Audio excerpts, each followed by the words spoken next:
Hi, everyone. I'm Michael McCarthy, and I'm your student's Algebra 1 teacher for this year. A little bit about myself. I graduated from Eastern Connecticut State University with a degree in mathematics, and then I also have a certification in secondary education, also from Eastern Connecticut State University. This is my 10th year teaching, and I think almost every single year I've taught, I've had Algebra 1 as a class. So, needless to say, I do love Algebra 1, and I do enjoy talking about it a lot. Um, so I'm Michael McCarthy. I also have a co-teacher, Miss Rudy, who is not here at the moment, but she is in the class and she is working with your students on a daily basis. This is our outline, kind of our roadmap for the year. Unit 1, we deal with expressions and manipulating our world. So we will actually be working with solving equations. And with that, we will also be explaining and justifying our steps and the types of equations that we'll be working with. Sometimes some of them might be literal equations, some of them might be like, the standard solving for x type of equations, which then will bring us to Unit 2, where we will talk about functions, defining our world. It's here where we actually talk about three functions, about linear functions, quadratic functions, and also exponential functions. Um, from Unit 2, we go to Unit 3, which talks about graphing. So we will actually talk about different types of graphs for the functions from Unit 2, and then also we'll have some newer functions coming in that we can look at. Usually units 1 through 3 take us through semester 1, so up until the midterm, up to the mid-year, and then semester 2 will start obviously in January, and that's where units 4 and 5 will come in. So unit 4 is we still have solving, but this solving now is more solving quadratic equations. So that will deal with methods of factoring, completing the square, and also quadratic formula. Unit 5 is about systems, colliding worlds. So what that actually will do is we will actually be solving for multiple variables given multiple equations using various methods. Okay. I'm a firm believer in practice for math problems. I tell my students it's not a spectator sport. We have to make sure we're practicing the math. So in class, students will be given numerous types of problems to work with and problem solve through. Um, if a student is telling you that there's no homework in my class, that there might be lying because homework is assigned daily. I do give time in class. Usually, it's classwork we've been working on, and if a certain portion of that will also be assigned for homework. But of course, I always aim to give 5 or more minutes for students to start it in class. While we're in class, I highly, highly encourage students to work together. I'm a firm believer in group work, and I believe the conversations that we can build working with one another is a very powerful tool in your child's education. Okay, how to be successful in this class? To do the homework. That's one of the biggest things is making sure the homework is getting done. If the homework, let's say we're missing problems, um, I would like all students to try all the problems. That way, we can see what we did, and I can see where we can go from, where can we work from.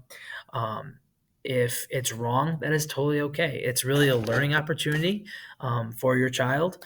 And when I see that homework, I can gauge on where we have to go from those problems and those common mistakes that are being made.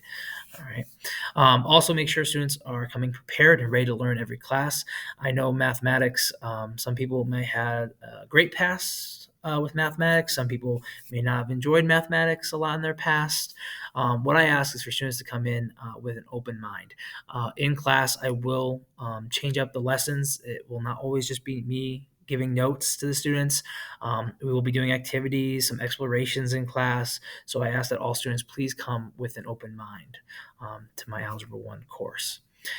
Please participate, encourage them to participate. I'm usually calling on students at random, so I'm making sure students are keeping up with the material.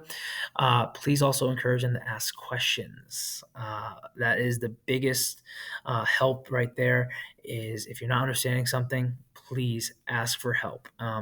As I said before, this is a co-taught class, so there's two of us in here, so we are revolving around the room constantly. So please encourage them to ask questions. Um, if class time's not enough, I encourage them to seek help outside the classroom, whether it's with me. I know Miss Rudy runs a homework club after school. If it's not with one of us, they can go to the math resource tutor that's down in the library. It's right outside the library, actually. It's ARC, is what we call it. And of course, if you have any questions or if your students have any questions, let's say there's a quiz tomorrow, and it's like 6 o'clock, and we're like, you know what, I want to come in tomorrow morning and I want to meet with Mr. M to talk about some problems before the quiz. Please have them contact me. My email is right there, Michael_McCarthy@WHPS.org. Okay. And if you have any questions at any time in the year, please don't hesitate. Just reach out with email. All right, grades. So grades are always going to be updated on PowerSchool. Overall grades are updated after every quiz or test. Obviously, I try to update them before the quiz or test. I try to enter them weekly based on homework. Also, we'll have checkups, which checkups are just like little tiny mini quizzes that kind of are meant for me and Miss Rudy to kind of tell that your students are understanding the material that we want them to understand in order to do well on quizzes and tests. So those are updated. Like I said, every week I like to update PowerSchool. Quarter grades, assessments, which are the usual quizzes and tests, count for 80% of the overall grade. Graded assignments, which are counting as the checkups, anything classwork and anything homework is all falling within that 19%. 1% will go to SAT practice. It's a great opportunity for our students to see questions that we are working with in class, so material that we are working in class, but they get to see it as told through the SAT lens and how it could pop up on an SAT that they will be taking in the future. And we have semester grades, which each quarter, so if it's going to be semester one, quarters 1 and 2 are 40% each. The midterm would be 20% of that grade. If it's second semester, we would have 40% for quarters 3 and 4. And then, of course, the final would be 20%. Okay. So at this point, I will open the floor to any questions. And obviously, this will be done at open house night or curriculum night. I look forward to meeting you and answering any questions that you might have. And of course, if you can't make it that night, feel free to send me an email with any questions. All right. Thank you. Have a great evening.